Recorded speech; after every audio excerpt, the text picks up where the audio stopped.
वृश्चिक राशि वाले बंधुओं, स्वागत करते हैं आप सभी का आपके अपने वैदिक मंथन भिंड यूट्यूब चैनल में। तो वृश्चिक राशि वालों, जरा ध्यान से समझिए, क्योंकि अंतिम समय की अब तैयारी कर लो। आने वाला समय और काल आपके जीवन में बहुत बड़े क्रांतिकारी परिवर्तन लेकर आने वाला है। लेकिन इन सबसे कहीं अधिक महत्वपूर्ण, आज हम आपको जो विशेष ज्ञान देने जा रहे हैं, ऐसा ज्ञान आज तक आपको किसी ने ना तो दिया है और ना ही आगे कभी आपको कोई देने वाला है। यह ज्ञान शास्त्रों की गहराई से निकाला हुआ है और पूरे प्रमाणित संकेतों के साथ हम आपको यह ज्ञान देने वाले हैं। सबसे पहले हम आपको इसकी एक झलक दिखा देते हैं कि रामायण में स्पष्ट तौर पर यह वर्णन देखने को मिलता है कि जब रावण के पुत्र मेघनाद का जन्म होना था, तो उस समय रावण ने सभी ग्रह और नक्षत्रों को एक सीध में आने का आदेश दिया था। वह एक सीध कहाँ थी, कौन सी थी? तो ज्योतिष की यदि माने तो वह एक सीध थी 11वां घर। जी हाँ बंधुओं, कुंडली का 11वां घर आपके जीवन का सबसे महत्वपूर्ण घर होता है। आप इस संसार में जब जन्म लेकर आते हैं तो 11वां घर ही है जो आपको इस संसार में जीने का हक देता है, उपलब्धियां देता है। समाज में दुनिया भर के जो बड़े बड़े कॉन्टैक्ट होते हैं, अच्छे बुरे लोगों के साथ संबंध होते हैं, उनके बारे में आपको ज्ञान देता है, धन दौलत लेकर आता है और सबसे महत्वपूर्ण कि ईश्वर की कृपा, आशीर्वाद आप तक पहुंचने देता है। आप पूजा पाठ तो खूब कर लीजिए, लेकिन कई बार ऐसा होता है कि लाख पूजा पाठ करने के बाद, अनुष्ठान करने के बाद भी दैवीय कृपा जीवन में नहीं आ पाती है। तो निश्चित तौर पर कुंडली का 11वां घर दूषित है किसी न किसी प्रकार से। तो आज हम आपको आपकी कुंडली के 11वें घर के विषय में ऐसा अद्भुत ज्ञान देने वाले हैं जिससे आपका 11वां घर यानी 11th हाउस आपकी कुंडली का पूरी तरह से एक्टिवेट हो जाएगा। यदि आपके जीवन में लाख प्रयास करने के बाद कामयाबी नहीं आ पा रही है, मेहनत का फल नहीं मिल पा रहा है और आपको ऐसा लगता है जैसे कि आप जीवन में जो कुछ भी डिजर्व करते हैं, यानी कि जहां आप पहुंचने चाहते हैं वहां आप पहुंच नहीं पा रहे हैं, जैसे कोई विशेष बाधा है, कोई रुकावट है जो आपको आगे नहीं बढ़ने दे रही है, तो 100% आपकी कुंडली का 11वां घर इसी प्रकार से दूषित है। तो यह कब दूषित होता है और इसे कैसे अनुकूल बनाया जाता है, या फिर यह सोया हुआ भी रहता है? जी हाँ, तो आज हम आपको आपकी कुंडली देखना सिखाएंगे और आपकी कुंडली के अनुसार आप खुद ही ये समझ जाएंगे कि कहीं आपकी कुंडली का 11वां घर सोया हुआ तो नहीं है, कहीं किसी पापी ग्रह से दूषित तो नहीं है, या फिर किसी क्रूर ग्रह की दृष्टि, योग युति इसमें बनकर तो नहीं बैठी है जिससे आपको इसकी लाभ प्राप्त नहीं हो पा रही है। वरना बंधुओं, याद रखना कि प्रकृति का नियम है कि क्रिया के खिलाफ तो प्रतिक्रिया होती ही है। लेकिन कभी कभी ऐसा हो जाता है कि बीच में किसी प्रकार की बाधा, कोई रुकावट आ जाती है जो इस प्रतिक्रिया को आप तक नहीं पहुंचने देती है। तो बस आज आप जो ज्ञान हासिल करने वाले हैं वह आपके जीवन की उस बाधा को समाप्त कर देगा और फिर आपके जो पुराने संचित कर्म हैं, यानी कि आपने जो पुराने समय काल में मेहनत की है, उसका भी जो फल संचित हुआ है, क्योंकि फल तो संचित होगा ही। यदि आपने क्रिया की है तो प्रतिक्रिया आप तक नहीं पहुंची, लेकिन इसका मतलब यह नहीं कि प्रतिक्रिया हुई नहीं है, हुई अवश्य है, लेकिन आप तक नहीं पहुंच पाई है किसी बाधा की वजह से। तो जैसे ही बाधा हटेगी, तो जैसे बांध टूटता है तो नदी का पानी पूरी प्रवाह के साथ नदी में बहना शुरू कर देता है, ठीक वैसे ही आपके पुण्य कर्म, आपकी मेहनत, आपकी क्रिया बल, सब कुछ आपके जीवन में पूरी शक्ति के साथ आएगा और आपको अचानक बड़े बड़े लाभ मिलने शुरू हो जाएंगे। जी हाँ, कामयाबी के कीर्तिमान आप बना लेंगे। बस आपको आज इस कार्यक्रम को अंत तक देखना है। एक बात हम आपको यहाँ पर स्पष्ट तौर पर कह दें कि जो बातें अब हम आपको आगे बताने जा रहे हैं, उन बातों को भूल कर भी हल्के में मत ले लेना, क्योंकि कभी कभी आप ये भूल कर बैठते हैं। आपकी राशि के जातकों की ये एक कमी है कि कभी कभी जहां आपको सबसे अधिक ध्यान देना चाहिए वहां से आप अनदेखी कर देते हैं या उस जगह पर आपका ध्यान जाता ही नहीं है। इससे दुर्भाग्य निर्मित होता है। आज आपको यह भूल नहीं करनी है। हम आपको स्टेप बाय स्टेप सारी बातें बता रहे हैं, क्योंकि हम आपकी कमियां भी जानते हैं, आपकी शक्ति भी जानते हैं, कमजोरियां भी जानते हैं। इसीलिए आपको चेता रहे हैं, समझा रहे हैं कि भूल से भी इस कार्यक्रम को मिस मत कर देना, वरना यह आपके जीवन की सबसे बड़ी भूल होगी। बड़े बड़े एस्ट्रोलॉजर भी नहीं बताते इन बातों को, शायद वो समझते नहीं है या फिर बताना चाहते नहीं है। और यदि बताना भी चाहते हैं तो उसके लिए बहुत महंगा मूल्य तय कर रखा है, जहां तक आम आदमी की पहुंच ही नहीं हो पाती है। तो आम आदमी बेचारा पिस जाता है। जो ज्ञान उस तक साधारण तरीके से पहुंचना चाहिए था, वो ज्ञान उस तक पहुंचता ही नहीं है, और ज्ञान के अभाव में जीवन अंधकार में डूबा रहता है। जीवन भर संघर्ष चलता रहता है और पीढ़ियों तक यह संघर्ष पहुंच जाता है दोष बनकर। और फिर तरक्की तो छोड़ो, जीवन जीने के साधन भी जुटाने मुश्किल हो जाते हैं। तो आज आपको बस यही ईश्वर का वरदान, महामाई का आशीर्वाद, कृपा मिलने जा रही है। इसका स्वागत करिए, महामाई को धन्यवाद करिए, और उसके बाद इस कार्यक्रम को पूरा अंत तक अवश्य देखिए। तो चलिए बंधुओं, उम्मीद करते हैं कि सारी बात आप समझ चुके हैं। अब कार्यक्रम में अंत तक जरूर ठहरेंगे, तो ध्यान से सुनिए सारी बातों को। लेकिन इससे पहले महामाई को आभार जरूर व्यक्त करेंगे, तो प्रेम से जयकारा लगा दीजिए, कमेंट बॉक्स में लिख डालिए, जय मां भद्रकाली कृपा करो। महामाई ने निश्चित तौर पर आपके ऊपर कृपा कर ही दी है, क्योंकि आपने यदि हमारे कार्यक्रम पहले देखे हैं तो हम अपने हर कार्यक्रम में जयकारा तो लगवाते ही हैं, आपको महामाई के परिवार का हिस्सा बनाते ही हैं। तो शायद कृपा कर दी है माई ने, तभी आप तक यह कार्यक्रम पहुंचा है सटीक ज्ञान के साथ। तो चलिए बंधुओं, यदि भाव मन में गहरा है तो कमेंट बॉक्स में यह भी लिख दो कि मैं भी माई के परिवार का हिस्सा हूं। अपना दिल खोलकर माई के चरणों में रख दो, और माई यदि आपका हाथ पकड़ लेंगी, आपको अपनी गोद में उठा लेंगी, तो फिर संसार की कोई भी बुरी से बुरी शक्ति आपका बाल भी बांका नहीं कर सकती, और ना ही दुख तकलीफ आपको छू सकती है। तो चलिए बंधु, उम्मीद करते हैं कि आपने सारी बातें समझ ली हैं। अब अपने मूल विषय को ध्यान से समझिए। प्यारे मित्रों, हमारे अत्यंत प्रिय और परम पूज्य अमिताचार्य जी के पास माँ बगलामुखी और माँ भद्रकाली की साधनाओं का वर्षों का अनुभव है, और माता रानी की इनके ऊपर पूर्ण कृपा और सिद्धि है। आचार्य जी ने अपने सटीक कुंडली विश्लेषण और श्रेष्ठतम उपायों के माध्यम से हजारों लोगों के जीवन को खुशियों से भरा है। आचार्य जी का कुंडली विश्लेषण और उपाय करवाने का तरीका इतना अद्भुत है कि जीवन के हर एक दुख और कष्ट का कारण जड़ से ही समाप्त हो जाता है। फिर समस्या चाहे जैसी भी हो, कर्जा बहुत बढ़ गया हो, व्यापार चल नहीं रहा हो, बीमारियों में आप बर्बाद हो चुके हो, रिश्तों में प्रेम समाप्त हो चुका हो, या फिर नौकरी ही ना मिल रही हो, विवाह में देरी होती हो, कैसी भी समस्या हो, इन समस्याओं का कारण क्या है, कौन सी महादशा परेशान कर रही है, कौन सा दोष लगा हुआ है, सब कुछ आचार्य जी इतना सटीक बताते हैं कि वर्षों वर्ष के दुख कुछ ही दिनों में समाप्त हो जाते हैं। अगर आपके जीवन में भी कोई ऐसी संकट की घड़ी है तो यही सही समय है जब आप पूज्य आचार्य जी के हाथों से अपनी कुंडली का विश्लेषण करवाएं और वर्षों से चल रहे दुखों और संकटों के इस चक्र से बाहर निकल जाए।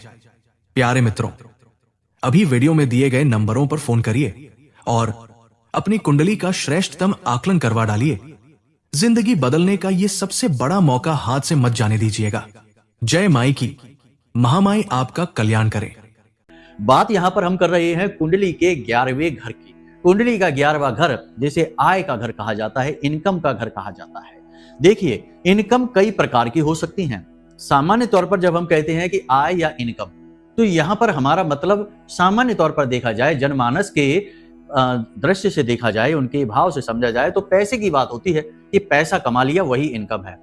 लेकिन ये पूरा सच नहीं है। इनकम कई प्रकार की होती हैं। इनकम होती है रिश्ते नातों की, इनकम होती है मान सम्मान की, इनकम होती है जीवन की क्वालिटी की, इनकम होती है देवी देवताओं की कृपा की। कैसे? आपने पूजा की, बहुत मेहनत से अनुष्ठान किया, मान लेते हैं मंत्रोच्चारण किया या कोई दैवी अनुष्ठान, पंडित जी की मदद सहायता से यज्ञ हवन आदि कर लिया, लेकिन उसका कोई फल प्राप्त नहीं हुआ, मतलब कि इनकम नहीं हुई। इसी प्रकार आपने किसी रिश्ते नाते में बहुत अपना दिल और जान लगा दिया उस रिश्ते को खुश करने के लिए, पति पत्नी की बात करें या किसी भी अन्य रिश्ते की, लेकिन सामने वाले व्यक्ति ने आपकी बिल्कुल भी इज्जत नहीं की, आपकी भावनाओं की कोई इज्जत नहीं की और आपके समय, आपके प्रेम का कोई भाव ही नहीं लगाया, तो फिर आपकी इनकम कहाँ हुई? नहीं हुई।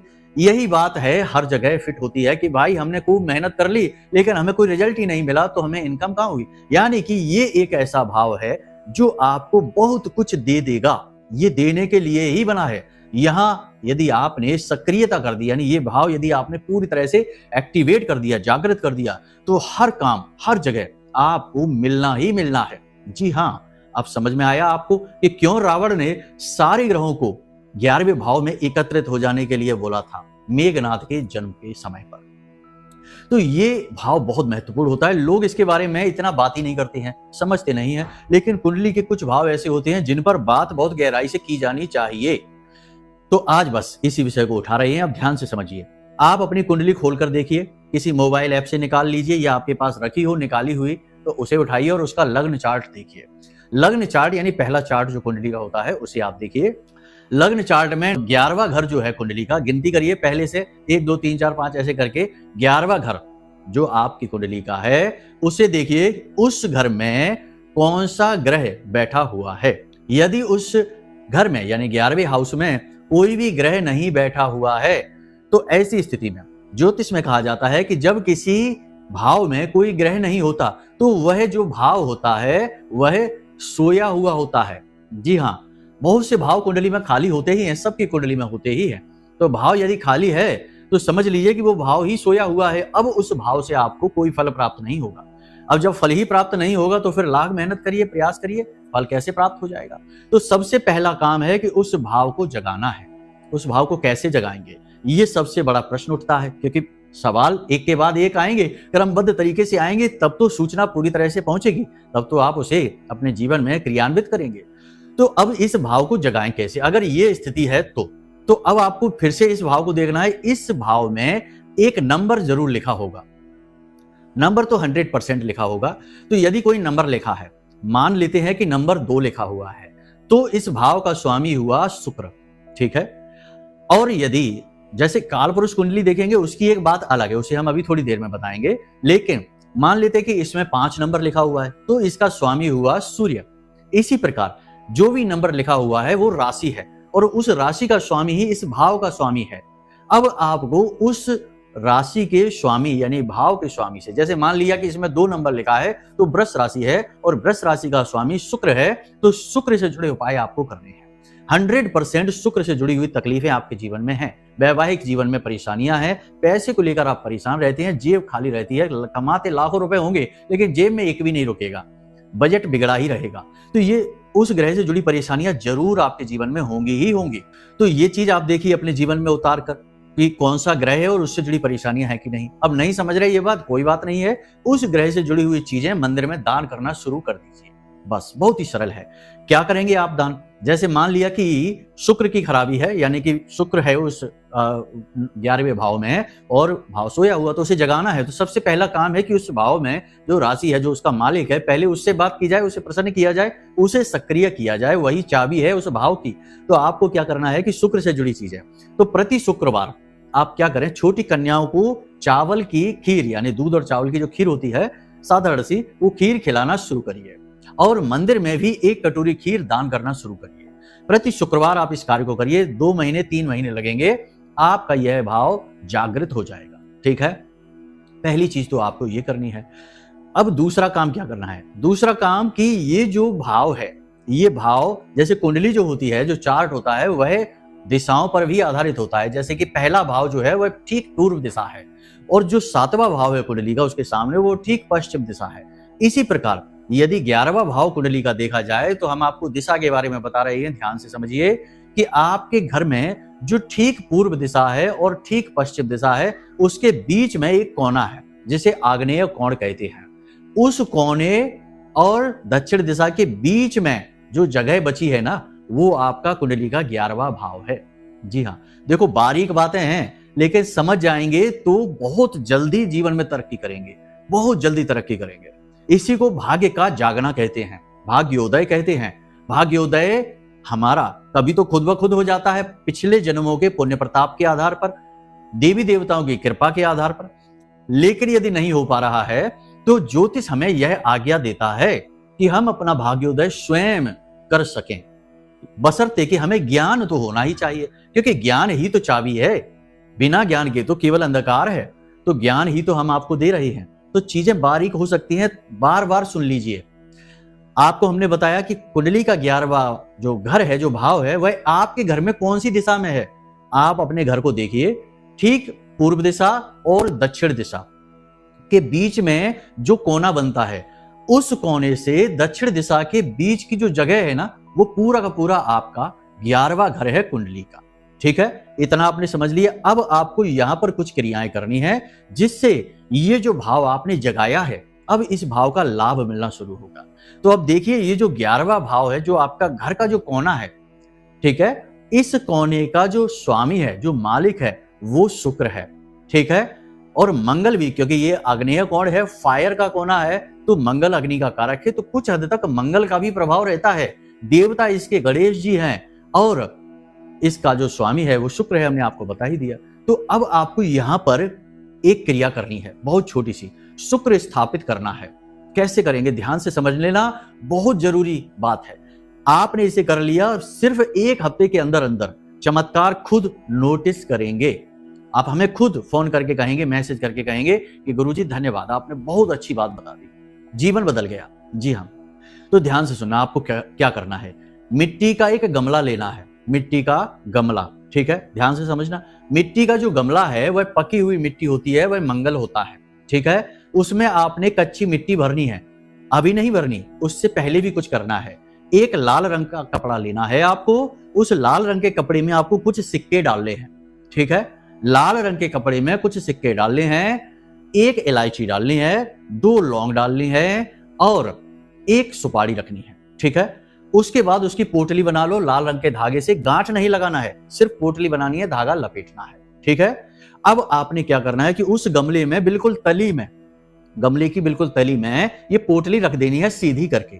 उसके ऊपर आपको मिट्टी डालनी है। ठीक है, मिट्टी आपने डाली, समझ में आ रहा है सब कुछ आपको ठीक तरीके से कि आपको उसमें मिट्टी डालनी है। ठीक है, वो पोटली जो है वो मिट्टी से ढक गई है। गमला बड़ा सा ले लो, कोई दिक्कत नहीं है, कितना भी बड़ा हो जाए, आकार से कोई फर्क नहीं पड़ेगा। अब आपने उसमें मिट्टी भर ली है, अब आपको उसके ऊपर पौधा लगाना है। जी हाँ, पौधा क्या है, पौधा है मनी प्लांट का पौधा।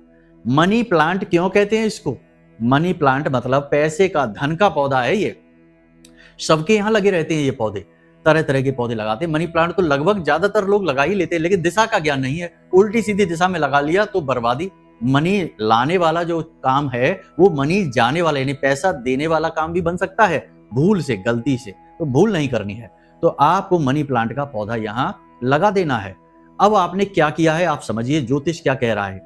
आपने गमला रखा जो पकी हुई मिट्टी था, जो कि मंगल था, फिर आपने उसमें कच्ची मिट्टी डाली जो कि शुक्र था। आपने अंदर दैवी शक्ति मां लक्ष्मी को स्थापित कर दिया है, और शुक्र जो है वह माता लक्ष्मी का प्रतीक है, याद रखना। अब आपने शुक्र को स्थापित करना है, वहां पे मिट्टी से स्थापित कर दिया। माता लक्ष्मी को जागृत करना है, वहां पे आपने सिक्के डाले उसमें, और आपने इलायची डाली, सुपारी डाली और 1 लौंग का जोड़ा डाला। ये सारी सामग्री बुध और शुक्र से जुड़ी हुई है। बुध को भगवान नारायण और शुक्र को माता लक्ष्मी का स्वरूप माना जाता है। ठीक है, तो आपने ये सारी चीजें व्यवस्थित कर दी, यानी अपने ग्रह नक्षत्रों को पूरी तरह से आपने यहाँ पर सक्रिय कर दिया है। अब आपने मनी प्लांट का एक पौधा लगा दिया यहाँ पर। ठीक है, मनी प्लांट का पौधा लगाने के बाद, हाँ, एक चीज आपको याद रखनी है, एक चीज और बहुत ही महत्वपूर्ण है, इसे आप ध्यान से समझ लीजिए। यदि आपकी कुंडली में, अपनी कुंडली को एक बार फिर से देखो, यदि आपकी कुंडली में 3, 8, 9 और 12, 3, 8, 9, 12 इन भावों में बुध है, बुध बैठा हुआ है, किसी के भी साथ बैठा हो, किसी भी स्थिति में हो, बुध बैठा हुआ है, तो आपको मनी प्लांट का पौधा नहीं लगाना है। ठीक है, मनी प्लांट का पौधा नहीं लगाना है, केवल मिट्टी डालकर गमले को यूं ही रख देना है, कोई पौधा नहीं लगाना है। ठीक है, जब इन भावों में बुध बैठे रहते हैं तो आपके घर में कोई हरा भरा पौधा होना ही नहीं चाहिए, किसी हालत में नहीं होना चाहिए। अब आप देख लेना कि आपके घर की क्या स्थिति है। ठीक है, तो आपने समझ लिया। अब जिनका ये जो बुध का ये कॉम्बिनेशन नहीं है, वो लोग मनी प्लांट का पौधा लगा लेंगे। आपको अब क्या करना है कि प्रतिदिन सुबह के समय यहां पर एक दीपक जला देना है, इस गमले के पास रख देना है। अग्नि तत्व है, अग्नि तत्व का ये कोना है, यहां पर आपने दीपक जला दिया है। अग्नि से चीजें एक्टिवेट होती हैं। अग्नि क्या है, ऊर्जा का शुद्ध स्वरूप है, तो अग्नि से चीजें एक्टिवेट होनी शुरू होती हैं। देखो, पूजा पाठ भी जब हम करते हैं तो दीपक जलाए बिना पूजा नहीं होती है, हवन के बिना हमारी आहुतियां पूर्ण नहीं होती है। अग्नि जलती है हवन में, तभी तो आहुति होती है। यानी कि किसी भी प्रकार की क्रिया को अनुकूल बनाने के लिए दीपक बेहद जरूरी है। तो आपको प्रतिदिन सुबह के समय यहाँ एक दीपक जला देना है। अगर कभी कभी भूल भी जाते हैं तो कोई परेशानी नहीं है, घर का कोई भी सदस्य जला सकता है, जरूरी नहीं, बाध्यता नहीं कि आप ही जलाएं। कोई भी जला सकता है, महिलाएं भी जला सकती हैं, बच्चे भी जला सकते हैं, बुजुर्ग भी जला सकते हैं, कोई भी वहां पर नहा धो के स्नान करके पवित्र होने के बाद दीपक रखते हैं। ये सावधानी है। अब जब मनी प्लांट का पौधा बड़ा होगा तो ये ध्यान देना है कि उसकी जो बेल होगी, क्योंकि बेल होती है, वो जमीन पर नहीं आनी चाहिए, उसे आपको ऊपर ही ऊपर उठाना है। ठीक है, ऊपर चढ़ेगी वो जैसे जैसे, वैसे वैसे आपकी तरक्की होगी, सौभाग्य खुलेगा, भाग्योदय होगा। ठीक है, तो ये सारी क्रियाएं आपने समझ ली हैं, इनसे आपका 11वां भाव कुंडली का एक्टिवेट हो जाएगा। अब कुछ जो जरूरी बातें हैं, 4-5 बातें और हैं, इन्हें भी आप समझ लो, ये भी जरूरी है। क्योंकि याद रखना कि देखो, कोई भी भाव है, कोई भी ग्रह है, किसी भी प्रकार की योग युति है, वो आपके व्यवहारिक जीवन से जुड़ी हुई है। ठीक है, अब आपने यदि व्यवहारिक जीवन में अपनी जीवन शैली में कुछ परिवर्तन नहीं किए तो केवल उपाय से आधा काम होगा, आधा काम कर्म से होता है। तो कर्म के बारे में भी ध्यान से समझ लो कि क्या करना है। सबसे बड़ी बात कि आपको अपनी वाणी बहुत मधुर रखनी है। ठीक है, बुध से शुक्र जुड़ा है और शुक्र से तमाम सुख वैभव जुड़े हुए हैं। वाणी में इतनी शक्ति है कि वह बिगड़ी बात को बना सकती है और बनी हुई बात को बिगाड़ भी सकती है। बुध की यह ताकत है। लाल किताब में बुध को सबसे ताकतवर ग्रह कहा गया है, क्योंकि ये बहुत कुछ कर सकता है जीवन में। तो यहीं से आप समझिए, तो आपको अपनी वाणी बहुत मधुर रखनी है। गुस्सा आ भी जाए तब भी अनाप शनाप नहीं बोलना है, नकारात्मक नहीं बोलना है, गाली गलौज तो भूल कर भी नहीं करना है। ठीक है, इतना सा आपको करना है। इसी के साथ साथ लोगों के साथ, जितने भी लोगों के साथ आपके संपर्क हैं, उन लोगों के साथ अपने संपर्क मधुर रखने की कोशिश करनी है। यानी आपको अपना कर्म खराब नहीं करना है, अपनी तरफ से कुछ भी बुराई नहीं करनी है। सामने वाला व्यक्ति यदि कुटिल है, सातिर है, चालाकी दिखाता है, वह उसका कर्म है। अपना कर्म वह बिगाड़ रहा है, लेकिन आपको अपना कर्म नहीं बिगाड़ना है। आपको अपना काम ईमानदारी से करना है, गलत ना उसके लिए सोचना है, ना ही गलत उसके लिए करना है। मतलब कि आपको नैतिकता के नियमों का पालन करना है। जो भला बुरा वह करेगा वह खुद भुगतेगा। ठीक है, तो ये आपको सोच रखनी है। यानी कि जिसके भी साथ आपका संपर्क है वहां आपको मीठी बोली बोलनी है और अपनी तरफ से अच्छा ही करने की कोशिश करना है। ये आपको स्वभाव अपना बनाना है। इसी के साथ साथ धार्मिक स्थलों पर जाना और वहां दान पुण्य करना बहुत आवश्यक है। ये क्रियाएं आप करेंगे। मंदिर में जाइए जब भी, तो वैसे तो प्रसाद वगैरह लेकर जाते ही हैं, लेकिन दान पात्र में भी कुछ ना कुछ अवश्य डालिए। 10 रुपए, 5 रुपए, जैसी आपकी क्षमता वैसा डालिए, लेकिन कुछ ना कुछ अंश दान अवश्य करिए। क्योंकि देखो, धन तो सभी कमाते ही हैं और हमारा अध्यात्म, हमारा धर्म यह कहता है कि कमाई का दशांश दान करना चाहिए, और दान धर्म के साथ हो तो वह दान श्रेष्ठ होता है, जीवन उपयोगी होता है, हमारे पुण्य कर्म को बढ़ाता है। तो आपको ये करना है कि जब भी मंदिर जाएं तो थोड़ा सा, कुछ भी छोटा मोटा ही अंशदान दान पात्र में अवश्य डाल दें। ये क्रिया आपको जरूर करनी है। बस इन क्रियाओं को आप करिए। और जिस भी देवी देवता में आपकी आस्था है, उन देवी देवताओं के लिए विशेष भाव रखिए। किसी का निरादर नहीं, पुरखे पूर्वजों का निरादर नहीं करना है, बड़ों का अपमान नहीं करना, महिलाओं का अपमान नहीं करना है। और सबसे बड़ी बात कि नकारात्मक चीजों का प्रयोग नहीं करना, जुआ, शराब, सट्टेबाजी और शॉर्टकट से अमीर बनने के तरीके, जैसे कि सट्टेबाजी, तमाम गेमिंग ऐप हैं, बाजार में पता नहीं क्या क्या चलता है मोबाइल में, तो ये गेमिंग ऐप वगैरह है, शेयर मार्केट है, और पता नहीं जाने कौन कौन से तरीके हैं जिनसे जल्दी से अमीर बन जाते हैं लोग। तो ये जल्दी से अमीर बनने वाली चीज ही बिल्कुल बेकार है, बिल्कुल खराब है। कुछ भी ऐसे नहीं होता है। धन लक्ष्मी जल्दी से कभी नहीं आती। धन लक्ष्मी यानी कि महामाई आपके पास, आपके जीवन में आने से पहले, आपके ऊपर अपनी कृपा बरसाने से पहले आपको बहुत मजबूत बनाती हैं, आपको बिल्कुल असाधारण बना देती हैं, आपकी सहन शक्ति बढ़ाती हैं। तब तो आप उनकी कृपा को संभाल पाएंगे, वरना तो एक हाथ से धन आएगा और दूसरी हाथ से निकल जाएगा, संभाल ही नहीं पाएंगे। तो ये जो आपका संघर्ष है, इसे आप अपनी तैयारी मानकर चलिए कि महामाई की कृपा आने वाली है। ठीक है, तो बस ये चीजें हैं। शॉर्टकट के चक्कर में आपको भूल कर भी नहीं पड़ना है और अपने ग्रह नक्षत्रों को अच्छी तरह से समझना है। अब यहां तक जो हमने आपको सारी बातें बताई हैं, अगर ये बातें आपको समझ में कम आ रही हैं, पूरी तरह से नहीं आ पा रही हैं, तो आप अपनी कुंडली का विश्लेषण भी करा सकते हैं। देखिए, एक बात आपको हम बता दें यहाँ पर कि हम तो करते ही हैं, बहुत सारी कुंडलियों का विश्लेषण करते ही रहते हैं, रोज का काम है। तो हम अक्सर ये देखते हैं कि जब लोग मुसीबत में फंस जाते हैं, बुरी तरह से फंस जाते हैं, चारों तरफ से जकड़ जाते हैं, कोई मार्ग ही नहीं दिखाई दे रहा होता है, उस समय लोग अपनी कुंडली दिखा रहे होते हैं। लेकिन अब क्या हो सकता है, जब आप फंस ही गए पूरी तरह से दलदल में, तो अब हो भी क्या सकता है। अब तो जो उपाय, जो क्रियाएं होंगी भी, तो उनका फल भी बहुत ही कम होगा, क्योंकि आप चारों तरफ से नकारात्मकता से घिर चुके हैं। बेहतर तरीका यह है कि कोई भी काम आप जीवन में कर रहे हैं, शादी विवाह है, कोई व्यापार की शुरुआत है, या यूं ही कहीं घूमने भी जा रहे हैं, विदेश यात्रा पर जा रहे हैं, कोई भी काम महत्वपूर्ण जीवन का कर रहे हैं, तो अपने ग्रह नक्षत्रों को जरूर जानिए, अपनी कुंडली को एक बार दिखवा जरूर लीजिए कि आपकी कुंडली में चल क्या रहा है। तो अब यदि आपको कुछ समझ में नहीं आया, कुछ विशेष जानना है, कुछ और बारीकी से आकलन कराना है, तो नंबर हमने वीडियो में दे रखे हैं। इन नंबरों पर आप फोन करिए और अपनी कुंडली का हमसे आकलन करवा लीजिए। हम आपको बता देंगे कि आपकी कुंडली में चल क्या रहा है, क्या दोष है, कौन सी महादशा है, क्या योग युतियां बन रही हैं, किससे लाभ और किससे हानि मिलने वाली है, और इनके सटीक उपाय भी आपको दे देंगे। बस हो गया कल्याण। यही तो कृपा है ईश्वर की कि समय रहते जाग जाइए, ईश्वर की कृपा मिल गई। और यदि समय निकल गया और जागे ही नहीं, तब तो कृपा कहाँ है, फिर तो ईश्वर की कृपा की उम्मीद ही ना करिए। याद रखना कि कहावत कही जाती है कि भगवान भी उसकी मदद करते हैं जो अपनी मदद स्वयं करना जानता है। यानी कि क्रियाशील व्यक्ति के साथ ही भगवान होते हैं, कर्मवीर का साथ देते हैं भगवान। ठीक है, तो यहां तक सारी बातें आपने समझ ली हैं। अब कोई मन में प्रश्न उठे तो कोई बात नहीं है, वीडियो में नंबर है, फोन करिए, जानकारी प्राप्त करिए। तो उम्मीद करते हैं कि सारी बातें आपने समझ ली हैं। अब कार्यक्रम को यहीं पर विराम देते हैं। बस उम्मीद यही करते हैं कि हमेशा हंसना है, मुस्कुराना है और सकारात्मक रहना है। भूल से भी नकारात्मक शब्द मुंह से निकालना नहीं है। ठीक है, और ईश्वर को धन्यवाद अवश्य देना है। जो भी कुछ आपके पास है, छोटी से छोटी चीज भी, उसके लिए धन्यवाद भगवान को अवश्य देना है। तो प्रेम से बोलिए जय माई की। हमारे प्रिय और परम पूज्य आचार्य जी ने अपनी साधनाओं के अनुभवों पर आधारित शक्तिशाली उपाय और क्रियाओं के माध्यम से हजारों लोगों के जीवन को पूरी तरह से बदला है। आचार्य जी के द्वारा बताया गया हर एक उपाय इतना सटीक और कारगर होता है कि जो भी इसे पूरे भाव के साथ कर लेता है, उसे साक्षात महामाई की कृपा और आशीर्वाद प्राप्त हो जाती है। इसलिए निसंकोच इन उपायों को पूरे भाव के साथ करिए, आपका कल्याण होगा। जय माई की।